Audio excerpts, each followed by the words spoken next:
Dewisodd yr artist Marc Rees ddeuddeg gwrthrych o Amgueddfa Sirol Caerfyrddin I gynrychioli deuddeg thema'r prosiect theatrig Tir Sir Gâr.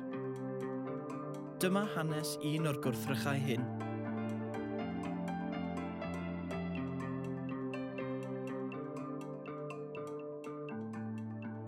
Dyma Haearn Serio.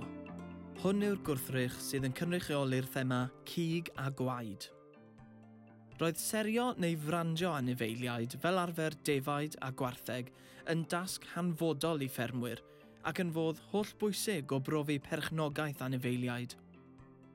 Yng Nghymru, fe ddefnyddiwyd dau fodd o frandio defaid.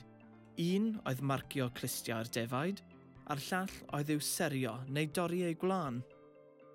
Gwneir hyn drwy ddefnyddio Haearn Serio fel yr un hwn, a chai ei drochi mewn pig, yn hytrach na'r modd tragyfarwydd o dwymo'r haearn a llosgi marc ar yr anifail.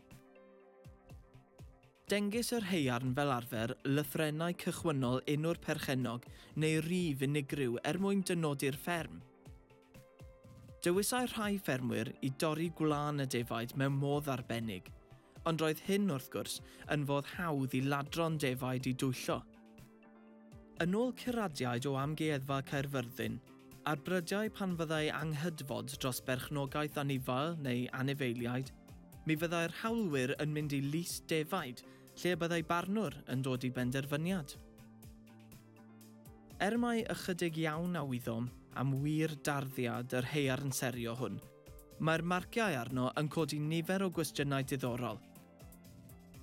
Mae'r llythrennau ac yr yn awgrymu seifr brenhinol Elizabeth Regina, yn enwedig wrth weld y goron uwch ei pen.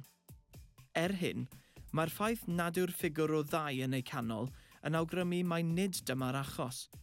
Yn sicr nad Elizabeth yr ail yw testun yr haearn hwn. Yn hynod iawn, roedd yna ddyn y gellir cysylltu ei enw a hernau serio gyda'r llythrennau arnynt. Ebenezer Russell oedd ei enw, ac fe ymfudodd o'r Alban I Awstralia yn 1840 gyda'i wraig a 6 o blant.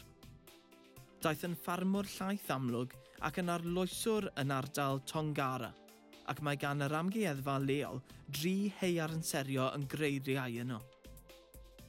Erbyn heddiw, cael llawer o anifeiliaid eu tagio'n electronig, tra bod rheolau ar gyfer adnabod a symud anifeiliaid yn pwysleisio'r gallu i'w holrain, lles yr anifeiliaid a rhwystro gwasgaru clefydon.